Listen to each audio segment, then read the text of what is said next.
Hey, welcome. Thanks so much for joining us tonight. And if you are coming and joining with us live, I am in Steve's office. This looks kind of cool. And we are joining you here tonight. We're both really tired. It's like way after hours. I'm ready to go home and go to sleep. But I'm super excited that Steve decided to help us out and just talk with you for a few minutes and give you reasons why you want to join us tomorrow night in the trenches. So if you're on the fence about whether to join us in the trench, we are here tonight to share with you a little sneak preview about what we're going to be covering in our How to Love Who You Love class. So this is my really good friend Steve, and he's the expert, the one with all the credentials and everything. So we're going to talk a little bit about, first of all, Steve, why don't you tell them why you think they should come join us in the classes? Well, even though it may sound prejudicial, I think everybody could probably look at themselves as it relates to how they communicate their needs to each other. And so depending on the childhood we had, most of us, of course, had parents that modeled some way of letting each other know what they needed. And most of the time, either we don't know what we need or we kind of manipulate getting our needs met. But isn't that a learned thing? Well, it's learned because we haven't seen any other way to do it. And Right. I define manipulation as anything that isn't directly asked for. And so an example I always use is when the guy is ready to go golfing, the wife makes some comment like, "Oh, so you're going golfing?" Like a sarcastic hidden thing. Well, yes, and keeping in mind emotion is need driven. And so she's having feelings about his going golfing. But she's not expressing them. Yeah, what is that need? And so now he's confused about what it is he should do. And depending on the husband, let's say that he doesn't want her more upset. So he puts the golf clubs back in the garage. To please her. To please her. And now he stays home. And now she made some comment about him watching television. Dear God. Yeah. Well, I'm home. It sounded like you didn't want to leave. So he puts the television away now. Oh, so you're playing on the computer now. But then again, he is also as kind of guilty because in a different type of way, he's not expressing his need. Well, that's right. Right. Or his hurt, Right. or his irritation. Or his frustration, yeah. Yeah, but his tone, again, it starts with her tone. No, he uses his tone. Right. So as a woman, what do you think would be behind what she needs while she's watching him get in his truck to go golfing? What's her need? As a woman, what do you think is behind that? She obviously wants him to spend time with her and stay home, but why doesn't she just say that in a healthy way? Well, yeah, so honey, when you get home from Exactly. golf, how about if we go to dinner tonight? Or Right? So then it feels a desire for him rather than being irritated by him. And so now he's there, her need isn't met, neither is his. Yeah. Because he doesn't really want to be there. His brain's on the golf course, but of course he's going to do what is implied. And so all of us come up with ways, and that's why this program really deals with 5 or 6 ways of communicating your needs. And really, I'll look at them as all kind of manipulative. See, I've never thought of it like that before, but that's so true. If we're not speaking our needs and yet we're kind of detracting from them by accusing of something else, that's a form of manipulation, and I've never really thought of it like that. Well, and it's all driven by insecurity. Yeah. Either I don't really know what I need. I just know I don't like what you're doing, which then by that process makes it feel like the person doing anything is doing something wrong when they're just behaving. And so you see this crazy dance go on. It's like the funky chicken, the cha-cha, whatever, but it's definitely not fun. And keep in mind, it's what you saw at home. And so even though we may have hated what we saw at home, we're going to find somebody to do it with because that's who we marry that replicates what's familiar to us. And so that's why we can't understand what I promised myself I would never get into that my parents modeled. I become that. And let me make clear too, guys, that this class is not just for married people. This class isn't just for people whose marriage is in trouble. This class is for singles. This class is for people wanting to be better parents. It's really covers the gamut. Well, it's about relationship Exactly. security. Yeah. And any two people that you have closeness with and want intimate relationship with, then we need to learn how to communicate those needs. And sometimes we don't know those needs. Sometimes we're too afraid to express those needs. Sometimes we're embarrassed. When the first day we're married and the wife is standing at the stove holding up an egg to her husband, the implied question should be, how would you like your egg cooked? And everything should fall into that category. Nothing of itself has a life of its own. And so we're too afraid to express what should be a free thing to express.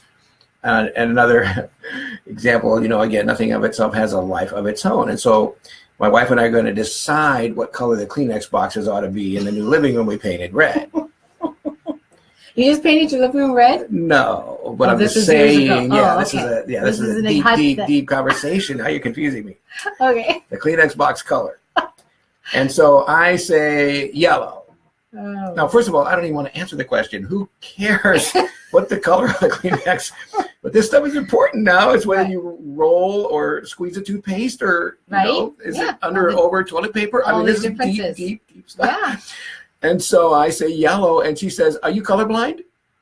Now, a minute ago, it was a box, and now I'm an idiot. Oh, mercy. Now, she could have just said, "Well, I don't like yellow. How about blue? Or how about..." Right. Why doesn't she just say that? Right, exactly. And so that's the essence of the class we want to help teach, is how to be confident in communicating your needs, how to feel free and unafraid to express, or waiting until they say what they say, and then we give some kind of response, because it isn't about making them happy now. I don't want them unhappy. Yeah, well, yeah. And so I think what we're going to do is we're going to, I'd like to, because we're not going to be on very long tonight. We don't, this is just a little teaser, if you will, for tomorrow night. There's still some spots left to join us tomorrow night in the trench. But I think what we'll do is we're just going to go over what we want, what our goal is for anybody that does join the class tomorrow night. It's an 8-week class. It's on Thursday night, starts at 6:45, goes till 8:45. Every now and then might go till 9 o'clock. Super exciting stuff, lots of fun stuff happening. But what we're going to do is just run down the list of characteristics of what it takes to be a very secure connector, meaning you know how to express yourself in any relationship, and you're able to do it with confidence. So we're just going to kind of go through those. So first of all, the first one is I experience relationships as a source of relief. And when I am stressed, I seek help, comfort, support, or wisdom from a person rather than a thing. So any of you, if you struggle with any kind of comfort food eating, binge eating, gambling, pornography, drugs, whatever your source of comfort is that does not include a relationship, is something to think about. And then another one, I can ask for help when I am unsure of myself. And how many of us have a really difficult time asking for help, especially if there's tension, right? Well, and unsure, I'm not sure that it's okay to be unsure. And so we can't live life on our own. We need help. We need to know that it's okay to ask for that help. Yeah. Versus when I ask for help, somebody throwing something in like, "What's wrong with you?" Or "Why don't you know?" And it should be okay to say. It sounds so accusatory. Well, yeah, it's okay that I shouldn't know. Yeah. Another one is I can list 8 feelings. Ooh. Feelings. Now, most people follow the word feeling with an opinion. I feel you're a jerk. No, that's what you think. That's not how you feel. Uh-huh. Feelings are like hurt or sad or afraid. Yeah. And it's okay too, because those emotions are just proving that I'm human. Right. And the key to understanding all of that, I mean, we really go over this a lot in class, and we have some fun things to help you get in touch with what you're feeling, which is super, super important. But the key is, people might say, yeah, I can express what I'm feeling. Okay, well, how is it that you express it? Do you throw up all over the person, or are you able to express what you're feeling without, an attitude and getting defensive or accusatory? Well, one of the, we're going to identify 5 labels, if you will, 5 titles of unhealthy. And one is an avoider.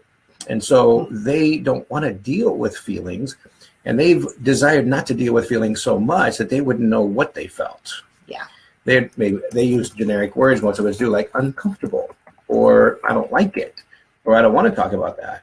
But as far as identifying what drives them, even though they behave based on that feeling, and they're avoiders, and that's why they exit the room. That's why they take a drive. Yeah. That's why they don't want to talk about it.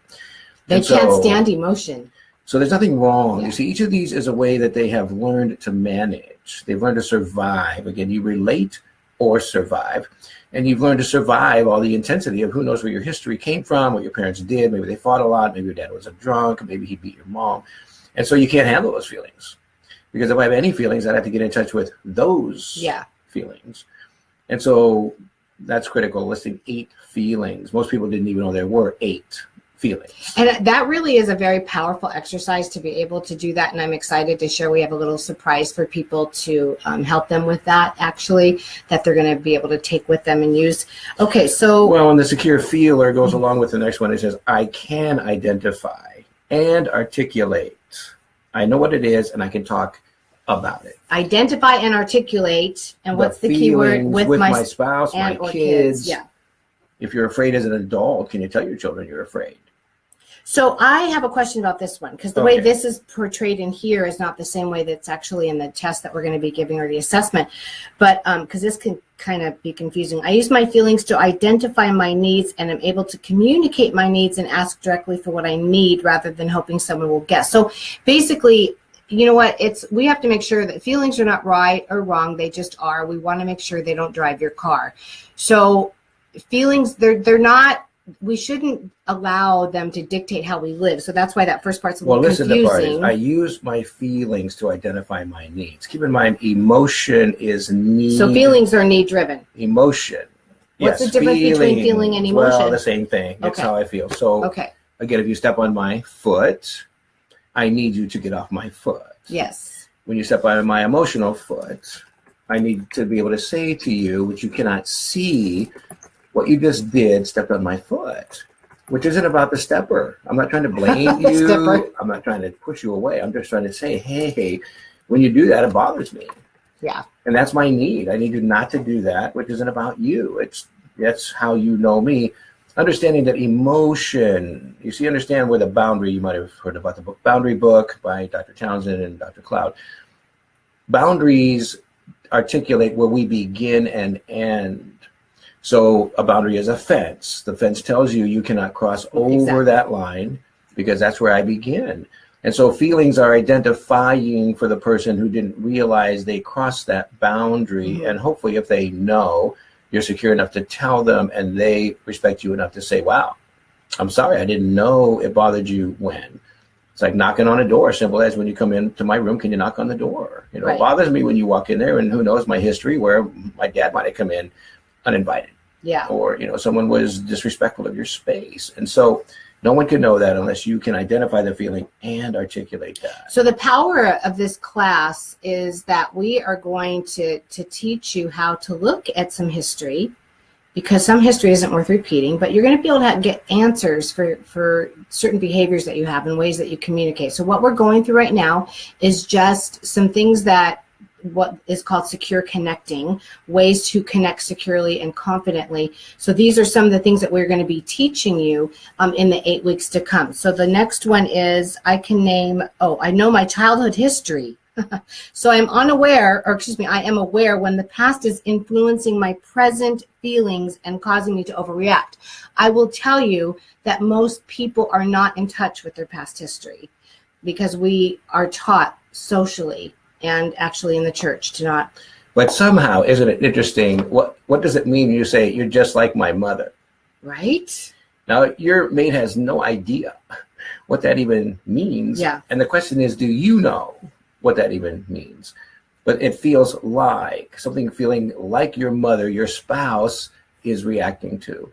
And they have no clue what that means. And hopefully you can say, what I need from you when you behave the way you didn't have a clue you were behaving is. And so again, it's a need-driven thing. I used to read George and our first marriage. He had met my mom a few times, and he used to tell me, "You're just like your mother." And oh my God, it would be like I would get on this broom, and I would want to and prove his point. I would prove his point. I was just like, "Oh my Lanta." Okay, the next one is I can name 5 strengths I possess in my character and talents, and 3 weaknesses. Now I will tell you, I need some work on that. I can give you 5 weaknesses and maybe 3 strengths, but I can't do the opposite. I can make a mistake and recover quickly. And many of us, like I made a horrible mistake yesterday, come to class and I'll tell you what it was. It was pretty embarrassing. It was horrible. But many of us have a hard time owning it. And I have a saying that says, in order to disown it, you got to own it before you disown it, because you can't disown what you haven't owned. And so it's a great thing to be able to get in touch with your past so that you can disown it. But until you look at it, how can what is a mistake? Where do you see take 5, take 6? Well, you'd be on a lot of a film being filmed. And when they say take 10, that means 9 previous takes were missed unintendedly. Yeah. A mistake is an unintended error. And so it doesn't make you at fault for anything except I'm human. Yeah. I'm going to mistake things and I'm going to react to things without intending anything. And that just proves that I'm human. Yeah. I won't get it perfect every time. And so we need to give each other benefits of the doubt when those things happen. And we need to laugh at ourselves, actually, because it's not that big a deal. But somehow, it's like that Kleenex box. It becomes divorceable. It's like, what do you mean you did that? What do you mean you didn't remember? Oh, my God. Well, I didn't. Well, and this leads to the next one. I can find middle ground in life versus being an eternal optimist or constant pessimist. That middle ground is so key, especially when it comes to disagreeing. Right? Well, yes, because again, it makes it feel like you're all bad or all good, or life is all and nothing is all anything. And part of maturity is being able to admit I do both. Yeah. I do perfectly this and I do imperfectly that, which again, that's just the human factor. Yeah. I can delay gratification and wait for something I want. I've gotten better at that. Used to be if I wanted it, I would go out and charge it and then I'd work my off and get it. But now I'm learning, I'm getting too old for that. I've got to do the delayed gratification. But what is there any other meaning on that? I can delay gratification and wait for something I want. Are we talking finances? What are we talking about? Well, I think anxiety drives everything. And so we find things to manage that anxiety. So what you're really learning is to realize I don't need to have an instant answer. I don't have to have an instant fix. Yeah. That life doesn't require that. And so I need to learn to go through that anxiety. And so people that get into addictions have learned to medicate that anxiety. Right. And so they didn't learn that it will work out. It could be fine.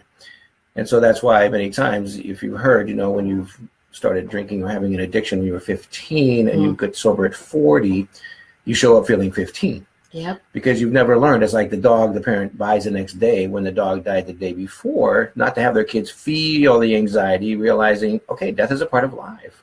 I'll get over the loss of that dog. But again, one of the labels of the non-secure connectors is a pleaser. Mm-hmm. And pleasers have a hard time with having people have anxiety about anything. So they run out right away and get a pillow to put down before your knees hit the ground. And you don't realize that you're not bleeding to death when you're older, when all of a sudden there was no pillow down there.